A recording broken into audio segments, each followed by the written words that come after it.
समर्थांचा शिष्य? हो.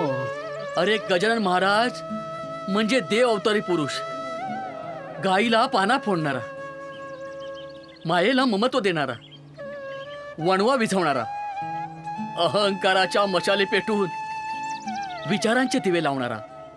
अरे एवढंच काय, पण त्यांचे शिष्य सुद्धा त्यांच्यासारखेच कर्तृत्ववान आहेत.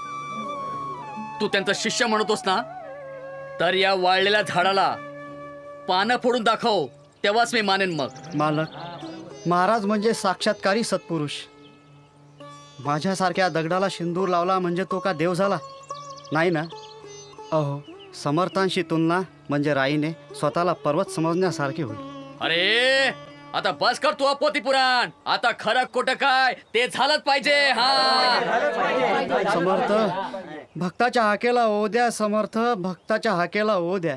जय गजानना, जय गजानना, जय गजानना, जय गजानना, जय गजानना, जय गजानना, जय गजानना, जय गजानना, झाडाकडे पाय, झाडाला पानं फुटून जय राहिले ना. गजानना, जय गजानना, जय गजानना, जय गजानना, जय गजानना, जय गजानना, जय गजानना, जय गजानना, जय गजानना, चमत्कार झाला. जय गजानना, जय गजानना, जय गजानना, जय गजानना, जय गजानना, जय गजानना.